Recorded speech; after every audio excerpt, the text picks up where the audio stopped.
আসসালামু আলাইকুম viewers, cooking BD চ্যানেলের পক্ষ থেকে সবাইকে স্বাগত। আজকে খুব সহজ একটা রেসিপি, ডিম ডালের রেসিপি।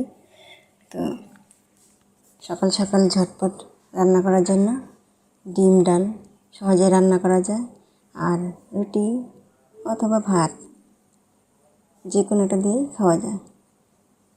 তো সবাই খেতে পছন্দ করে। তো আমি চুলায় প্যান বসাই দিয়েছি। প্যানটা গরম হয়ে গেছে, আমি তেল ঢেলে দিলাম আর চুলার আঁচটাও বাড়িয়ে দিলাম।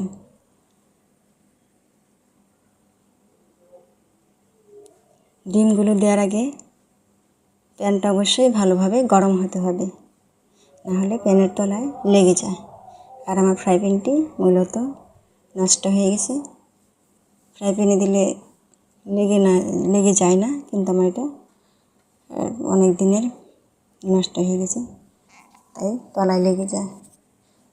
তো আমি ডিমগুলো ছেড়ে দিচ্ছি। আর মূলত আমি এখানে 6টা ডিম দিয়েছি।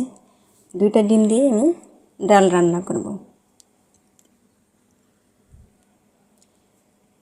তো আমি লবণ দিয়ে দিলাম। লবণ দিয়ে একটু ভালোভাবে ডিমগুলো নাড়াচাড়া করব। দেখুন তলাইতে একটু লেগে যায়নি।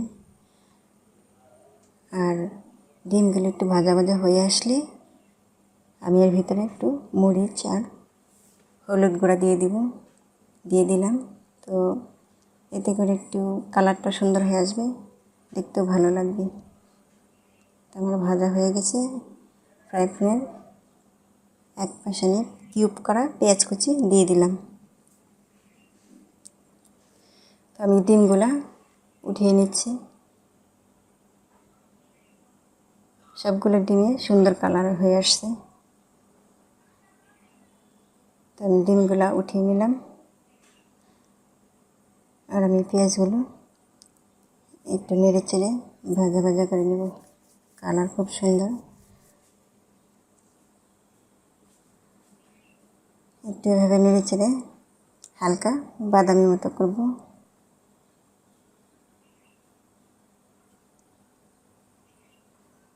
আর চুলার আঁচটা একটু বাড়িয়ে রাখতে হয় রান্নাটা ঝটপট করার জন্য। আর তাছাড়া অল্প আঁচে রান্না হলে রান্নার টেস্টই হয় না। রান্নার জন্য কতটুকু কখন কী পরিমাণ জালটা বাড়িয়ে দিতে হয় সেটা একটু ধারণা রাখতে হয়। যেহেতু আমি এখন পেঁয়াজগুলো তাড়াতাড়ি ভেজে নেব, রান্নার আঁচটা বাড়িয়ে দিলাম। আমার প্রায় ভাজা হয়ে আসছে। আমি এর ভিতরে রসুন বাটা, আদা বাটা, এরপরে দিয়ে দিব একটু জিরার ফাঁকি, যেটা বাজারে কিনতে পাওয়া যায়, শুকনো ফাঁকি।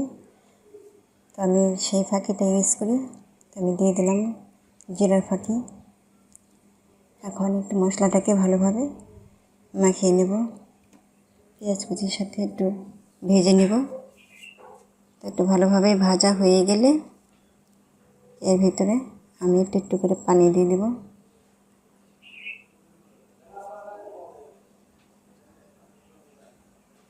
যেন মশলাটা পুড়ে না যায়। তো একটু একটু করে পানি দেওয়ার পর দেখুন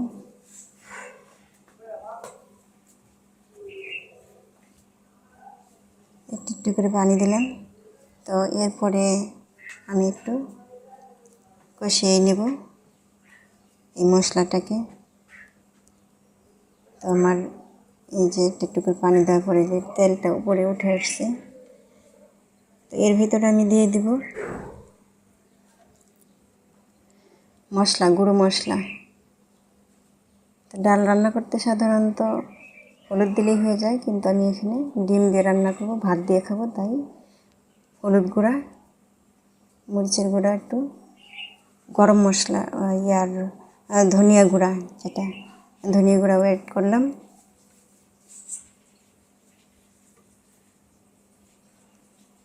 একটু স্বাদ মতো লবণে দিয়ে দিলাম। এখন এই মশলাটাকে আমি একটু ভালোভাবে একটু কষিয়ে নেব। তো মশলাটা কষানো হয়ে যাওয়ার মানে হলো রান্নাটা একটু টেস্টি হওয়ার জন্য। আর কষানোটা হয়ে কীভাবে ভালো হয় সেটা হচ্ছে তেল থেকে, কষানোর থেকে যখন তেলটা উপরে চলে আসে, দেখুন এর মধ্যে আমি দিয়ে দিচ্ছি মসুর ডাল। ভিজিয়ে রেখেছিলাম আধা ঘন্টা, এটা ধুয়ে নিয়েছিলাম। আধা ঘন্টা ভিজিয়ে নিলে ডালগুলো একটু ফুলে যায়। আমি এর ভিতরে দিয়ে দিলাম মসুর ডাল। এখন আমি একটু খুন্তি দিয়ে নাড়াচাড়া করব। ডালের পিঠ একটু ভেজে নিলাম 2 মিনিট। এরপরে আমি ডালগুলো ভাজা হয়ে গেলে এর মধ্যে আমি দিয়ে দেব পানি, দিয়ে দেব অর্থাৎ ডালের ঝোল। আমি একটু একটু করে পানি দেব, এতে করে রান্নাটা ভালো হবে। একবার হুট করে পানি দিলে রান্না ভালো হয় না। আমি একটু একটু করে পানি দিচ্ছি, তেলটা মশলাটা ভালোভাবে অ্যাড হয়ে যাবে।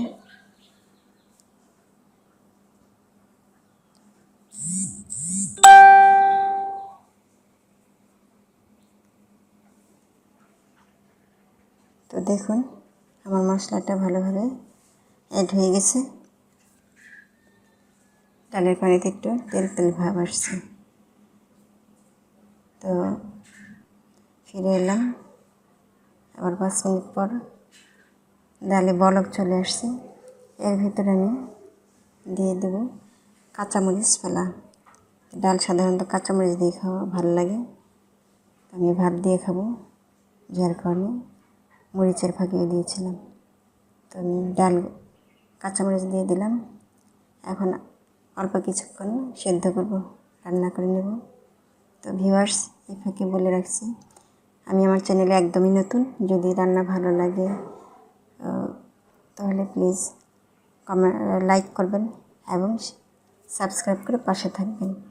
আর যদি কোনো কিছু বলার থাকে অবশ্যই কমেন্ট করে জানাবেন। তো আমি এর ভিতরে দিয়ে দিচ্ছি গরম মশলা ফাঁকি, এতে করে রান্নার টেস্টি বাড়ে এবং একটা সুন্দর ঘ্রাণ চলে আসে, রান্নাটা খেতেও ভালো লাগে। আমি একটু গরম মশলা দিয়ে একটু ঢেকে নিলাম। রান্না প্রায় শেষের দিকে আমার। তো আমার ডালটা একটু এখনও হয়ে গেছে। আমি চুলার আঁচটা কমিয়ে দিয়েছি, একদমই লো হিটে দিয়েছি। এখন আমি এর ভিতরে ডিম দিয়ে দিব। ডিম দুটো আমি দ্বিখণ্ডিত করে নিয়েছি।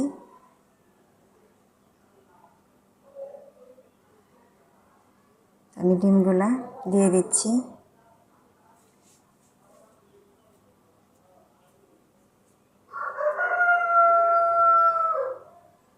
ডালটা আমার একদম মাখা মাখা হয়ে গেছে। আমার রান্না শেষ। আর চুলায় যেহেতু অনেক আঁচ থাকে, গরম থাকে, তাই আমি এটাকে একটু রেখে দিব। তা আমি রান্না শেষ। এখন আমি এটাকে গরম গরম নামিয়ে পরিবেশন করব। তো ভিউয়ার্স, সবাইকে ধন্যবাদ ভিডিওটি দেখার জন্য। আল্লাহ হাফেজ।